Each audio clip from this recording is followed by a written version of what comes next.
Okay, good day guys, no. So mayroon tayo ditong board ng Whirlpool, no. So ito po guys, board ng Whirlpool inverter, no. So ang gumagamit nito, ito yung Whirlpool top load inverter, no. So ito po guys ay ang kanyang board, no. So board ito ng Whirlpool, no. Ang Whirlpool kasi guys, tatlo yung board niya. Mayroon siyang display, tapos mayroon siya doon sa control, yung maliit, no. So pakita natin yung maliit, no. So yung maliit kasi yung ganito, yan.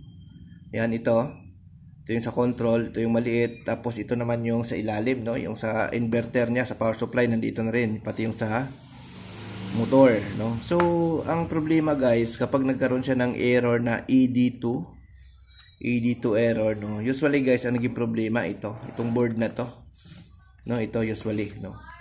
So tulad nito guys, itong board dito, ito ay galing sa sira na, ito ay ED2 error, no. Ayan, no.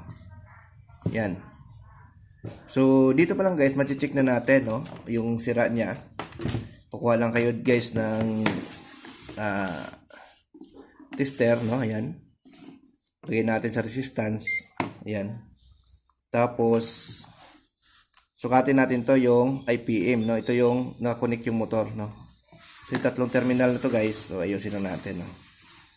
Ayan. So yung tatlong terminal na to, ito yung nakapunta sa motor, no. So sukatin natin. Dito may identify na kaagad natin guys kung may problema. Ayan, oh. Ayan, kung mapansin nyo guys, oh, 0.5 shortage na, no. Kung ibabaser natin yan, ilagay natin yan sa buzzer. Ayan, oh. Ayan. Ayan, oh. So may tunog na siya, no, dito sa tatlong terminal. Ayan, oh. So sa kabila, ngipin, wala, no, ito.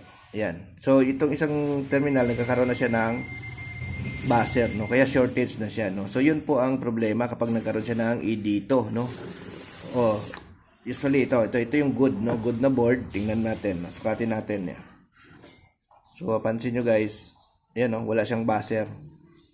Yan, wala. Kahit resistance natin guys, yan, no, resistance natin, yan, dapat wala tayong makuhang reading dyan. Yan, no. Yan, equal lahat yan, dapat walang reading makukuha dyan. Ayan, ito ganun din. Ito ganyan din, oh. So walang reading. So yun po yung good na